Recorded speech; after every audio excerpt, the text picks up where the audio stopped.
God. Have I got a song to kill today? Oh, let's go.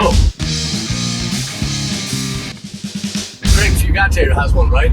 I liked his, but I forgot what it is. Did he already send it in? Well, I know what it is. Well, Chad, what episode is this, Chad? Before we start that, let's start with the episode number. Episode number 167. 7666. God, this thing's dragging on, man. I thought we'd be in the 170s by now. Yeah. Well, the temperature is. Oh, yeah. How about that? Yeah. So where are we going, fellas? Well, it's Tuesday morning. It's Tuesday morning, so where have we been? Where do we always go? Where did we go? We're going to breakfast, apparently. We're going to the Black Sparrow Music Hall in Taylor, Texas. Not Tyler. Not Tyler. That's a whole other town. Yeah. But they do a barbecue in both towns. That's good to know. That's all right. Yeah. That's a first. Barbecue. How do you spell that? I think the Z is silent. The Z. Okay, good. Yeah. So off to Taylor. Never been to that Taylor town before. No. You ever been to town before? Oh my goodness. It's a whole thing. That's what I heard. It's like they filmed one of the Transformers movies there. Same thing. Same thing. The one with Marky Mark and the Funky Bunch. They filmed that one there. FYI for you film buffs out there. Yeah.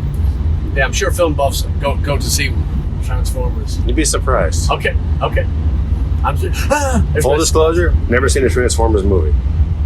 And never cared to. Well, Chad, you're awfully quiet. looks like we're at the end of the episode. I may have seen one with my little brother when he was a kid. I remember it being pretty awful. The one with Megan Fox in it? Yeah. Yeah. I took my son to see that. Yeah. Yes, I did. Yep. That's okay. You know, the things you do for little brothers and sons, you know? Yeah. I do have a couple of things that we missed the last few weeks because of our our guests, our wonderful guests, mind you. Yeah. I do encourage you to go back and look at those last few episodes with the Mighty Orc and Louis Dvorak and on and on and on. There's some fun stuff in there. I went to see last weekend. I went to see Exodus and Testament, and very, very, very, very. I'll tell you something. Metal is alive and well in Houston. I haven't seen a venue that packed in probably 20 years. Yeah, they come out in droves when it's their home, when it's their heroes. Yeah, and it's 2 years. It's 2 years since they canceled it, since they were able to make the date up, and they made up for every band, every note, every set of fist, everything. Mm-hmm. It was a blast. Excellent.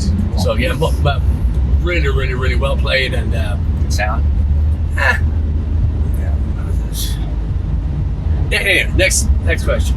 Yeah, very, very, very fun. Very Excellent. fun. If you get a chance to see the Bass Strikes Back tour, and you like something a little heavier than Barry Manilow, I would definitely recommend that. Was Death Angel or Death Angel? Death Angel's the opening. Yeah. And very fun. Yeah, do not miss if you like great riffs and high energy. Yeah, I reached out to my guy at Tama about. He's like, no, the COVID bubble is strong. The force is strong with these guys, so they want to make sure that they stay safe, of course, so they can keep doing their work. So I totally agreed, and I was totally happy to hear that.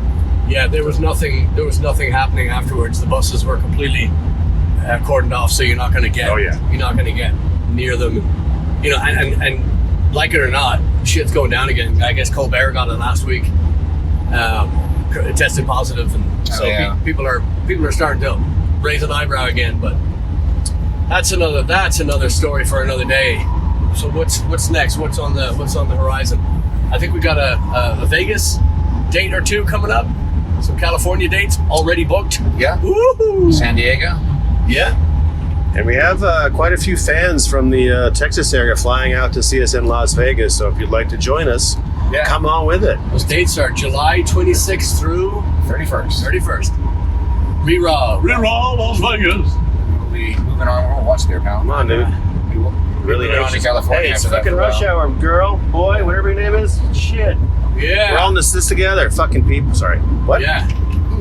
See? There they go. See? Fucking anyway. So before that, though, we're going to the East Coast.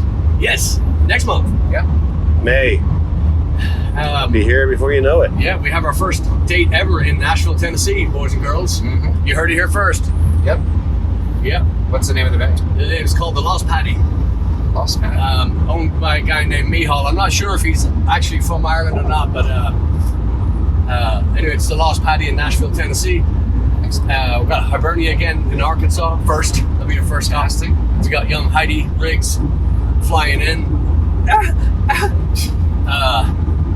For the whole tour. Sure, her arms will be tired. Yay! Should be all right. Pretty much. And then we're going to Asheville, North Carolina. Yeah. The place we have not played in 10,000 years or more. A place called Jack of the Wood. So we've not been back there since, what's been 10 years? 10 Yeah. years And then we go on to, we go back to see our friend Marty McGee in Havertown. No, that's not Havertown. That's in Delco. Prospect Park. Delaware County, yeah. If you want to see how to set up an Irish pub with live music, you go talk to Joe McGee in Philly. Yeah, he's very passionate about what he does. Yeah. God. Wow, that's a good parking spot. Yeah. Right in the middle of the fucking road. Come on, man. Make a move. He doesn't know what he's doing. Yeah, you're not really supposed to go this way, bub. Yeah. Let's see, is this Is this where I get a mani pedi? Well, we're talking about people. There's an 18-wheeler in front of us that is attempting to go somewhere. On the HIV lane. There he is. Oh, shit. God damn, Chad. Go see a doctor about that. And then we go to Rockville, Maryland. We are going back to Rockville. Yes, we are. Despite the well-intentioned pleading by Michael Stipe. Yep. Actually, oh yeah, no, he does sing that one. The song was written by Mike, the other Mike. Yeah, the other Mike's not telling us what to do. Mike though. Mills, yeah. It maybe in paper. Anyway, and then Monday, we're going to party like it's Memorial Day. Yes, actually, we are probably going to play that day too. House party. Junania. What did I just say? House party. Ain't nothing but a house party. Do you know at the Rockville Hometown Holidays, are we only playing one set, or is there? We are doing one set. We're headlining on the stage, Okay. and the day before us, I think it's Cowboy Mouth, and Oh, cool. Really? yeah, They're still around? yeah. I have no idea. That's what Jenny says. Hey, I'm tired. Hi. Cowboy Mouth, whom we opened for twice. That many. Once at the Meridian and once at Fitzgerald. Once in Meridian. Stop it. We were supposed to have a very special guest on today, and guess what? Called in sick. How about the songs? Let's kill a song. Yes. Every week, boys and girls, that's what we do. We take a song from the stratosphere, we take it and we kill it, and it's never heard again. You are welcome in advance. I want to especially thank our friend Kelly in Atlanta for just absolutely loving every pick that I have had. Who's going first? I guess I went first last time. So, Chad, what you got? Tough Enough by the Fabulous Thunderbirds. Oh. I like that. I like to kill it. I like to kill it. I like you. Just the way the title is spelled alone is reason enough. TUFF ENUFF. Isn't that how you spell it? Okay, all I'm going to say about that song is this. Yeah. That song brought some notoriety to the Fabulous T-Birds, who were maybe more of a regional act at that time. I mean, not everybody, but everybody knew them after that. So good for them. Congratulations. They bought a lot of coke with that money.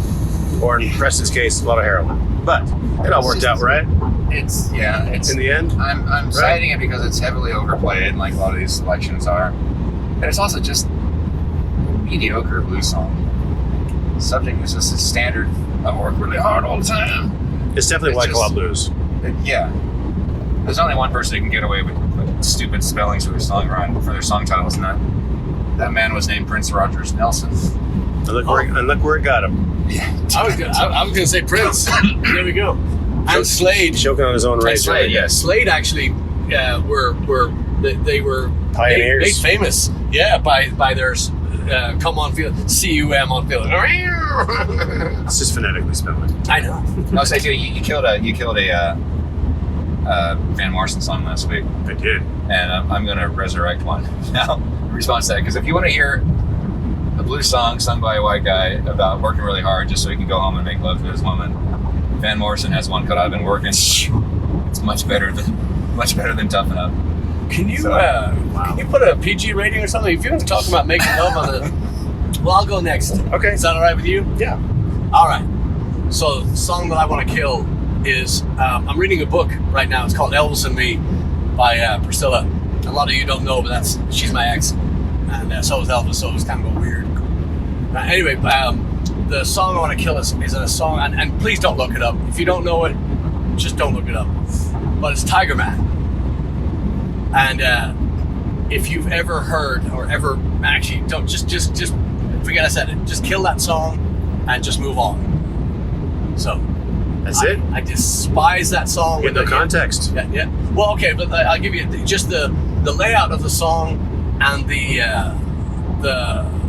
layout of the song and just the delivery just sounds to me like and I hate to say this is kind of blasphemous coming from my orifice, is Mark Knopfler has a bunch of those 12-bar blues numbers which I detest. I just can't skip past them fast enough. Yeah. Because to me it's like playing Brick House at a wedding. It's a cheap shot and it's just a piece of shit, but it's guaranteed to fill the dance floor, and that's what they're there for. So I understand it. However, don't like it in the slightest. Who sings Tiger Man? Well, Elvis. That's the only version I've known, thankfully. Okay. So my pick of the week is by one of the probably greatest American musical geniuses we've ever known. He has written some of the best, most loved songs, I think, in the history of modern American music. However, in the 80s, he really, really, really took a cheap shot and wrote a song called "I Just Called to Say I Love You."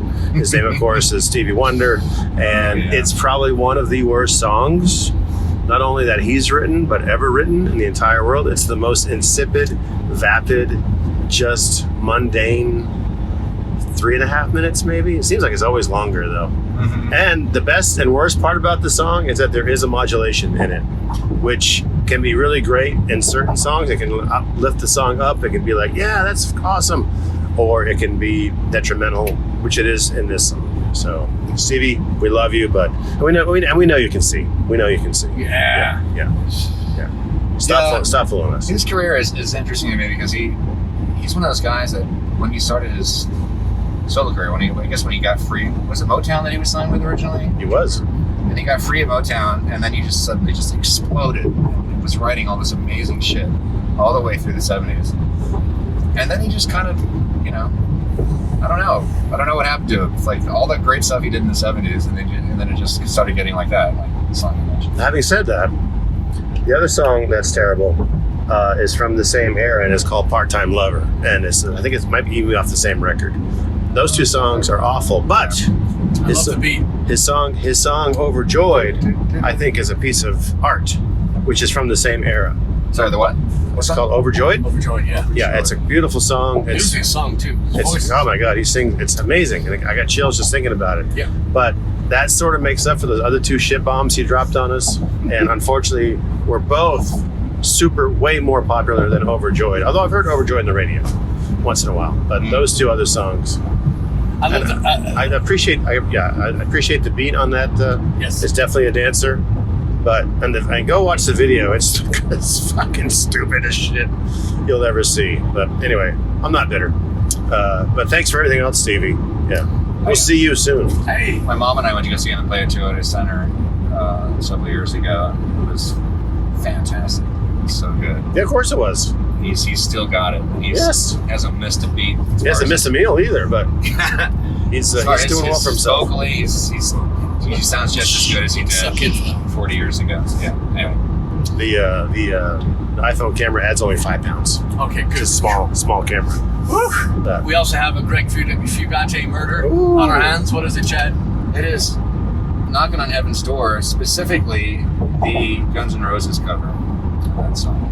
It's too easy, Greg. It's low-hanging fruit, but thanks for playing. Low-hanging fruit. Although I will say, I love Bob. I'm not a huge Bob Dylan fan, but that is one of his weakest songs. It's just, it is very monotonous and repetitive. It's like every Bob Dylan song. No. Yes. The only good Bob Dylan song is a song not sung by Bob Dylan, except for the aforementioned Knockin'. I like his work with the Traveling Wilburys. We may have touched on this before, but Tweeter and the Monkey Man. Yeah. Yes, is that the song? Yeah. Is that the title? Yeah. My God, his vocal performance on that is out of this world. Yeah. Out of this world. Yeah, but that's because he's got 4 other guys editing him. I understand. You know, I he's got somebody actually saying, "Hey, Bob, what if this song isn't 7 minutes long and boring?" I really only have one record of his that I really love, and that's simple. It's Blood on the Tracks, which has Simple Twisted Fate on it. Nope, come on in, fella. Yeah. Now, I used to have there you go. Bob Dylan and the band After the Flood live record, which half of it's the band and the second half is Bob singing with the band. But I never really made it to the second half. I would only play disc 1 on that collection. Also, really love the song "It's All Over Now, Baby Blue." And not even the album version's okay, the original version, but there's a version that he sings in that documentary film where he's in a hotel room hanging out with a bunch of people, including Donovan. Man, fuck that movie. And then he starts playing that there, and that to me is the best version of that song. It's the one that he played live in that hotel room. No. Why didn't you like that movie? Because basically it's Bob Dylan trying to be cute, and he's bamboozling everybody. Mm-hmm. He's just an okay songwriter at that point, and because of his time, because of where he is, because of how he reacts to that movie, everyone thinks he's this mythological genius, and he's just for me an above average, maybe a good songwriter. But everyone thinks he's a genius because he's being coy and being playful, and he's fucking with everybody. And it's just like, man, can't you see through that shit? Don't you think that's part of his He's just a brilliance, fucking though? huckster. Say that again, Jen? Don't you think that's part of his brilliance, though? That he knew how to do that at the right time? Yeah, but I mean, anybody with a brain would have been like, this guy's just putting us on. Some people were saying that. So I'm saying it. all right, say it again. So, question for you: besides Huey Lewis, who is the best musician actor? Best musician actor. Top of your head. Nothing on top of my head. The fuck question is that? What movie has Huey Lewis been in? Back to the Future. And Back to the Future 2. No, I'm kidding. I don't know. What has he been in? the name just left. The karaoke movie? No. Oh, fuck. No, David God, Bowie. no. David Bowie He's in does that some good one. shit. I'll think of it. It was a very, very long movie with many moving parts in it, stories all over the place, and it was a very, very underrated movie. But however, I'll come back to it. Is that the one where he pees into the river? That's the one. As much as I hate That's Jack Shortcuts. White, I like Jack White, Elvis's impersonation in Walk Hard with John C. Reilly. I thought that was funny. Not a John C. Reilly fan, so I'm not. I wouldn't watch. How would you know that? Of course. Oh, here we go. Huey Lewis movies. I mean, I'm gonna start naming them. 1, duets. That's the karaoke movie I was talking about. Awful. I I didn't see it, but Oliver and Company. No, Shortcuts. That's the one. Shortcuts. Great movie. Shortcuts. Go watch it. I like Oliver and Company. David Bowie doesn't really have any amazing movies, but pretty much every movie he's appeared in. Oh, Labyrinth. He was great in Labyrinth. Labyrinth, yeah. He has a cameo in Into the Night, that John Landis comedy with Jeff Goldblum. Michelle Pfeiffer plays a British gangster. Well, folks, if there's one thing you can plan on this band, all roads lead to Bowie. How about Kiss and Kiss Meets the Phantom of the Park? That was some great acting. I'm totally joking. Oh, depends, please. How about Ringo Starr in Caveman? A+. Where's the Oscar, people? Yeah. I demand a recount. Okay, well, the easier one is who's the worst musician actor? John Bon Jovi. Have you heard his cover of Fairy Tale New? And actually, that's a relevant point, because some people have been passing around his latest concert footage. It makes Vince Neil look like Bob Crowley. It's fucking horrid. Oh, well. So I've never been a fan. Sorry, Brian Vogel. What about Sting and like Dune? I wouldn't watch it. Who saw that? I wasn't. Yeah, of course. Yeah, one of us. I wasn't a virgin, so I couldn't. They wouldn't let me in. Oh, you know who was great? Was Ray Cooper in The Adventures of Baron Munchausen, because he didn't say a word the entire time. Oh, yeah. Sure. What's his name? Fucking shit. That must be a kid's Tom Waits. reference. Tom Waits. Tom He's Waits brilliant. is good. Excellent shit. We've moved on, Chad. He was great in Down by Law. He was great in the terrible Dracula movie. The cigarettes and coffee and Cigarettes and Oh my coffee. God. Yeah. Whoa, whoa, whoa. Next week, kids, if you want to play along, next week what we're going to be doing is we're going to hopefully have a few guests for you and the announcement of a very, very, very big name who we all love and know and love. But next week we're gonna play a game that we had started without recording last time, but we're going to redo it. We're going to crap band names for great bands, vice versa. So if you want to start thinking and getting ahead of us, off you go. It was kind of a lively day. We're on our way back from Dallas, and quite tired, but the pace picked up rapidly when we went into that. Yeah, it was a lot of fun. But anyway, so thanks for listening. So to make that show effective, we have to sleep for 3 hours and then do the show. Yes. Okay. Yeah. So tonight, we'll see you tonight. But yeah, we have a lot of dates coming up. If you're not on the mailing list, sign up. If you are on the mailing list, sign up again with your neighbor's address. And we hope to see you very, very soon. All right, Crazy kids. Next week, y'all. Bye. Bye. Cheers.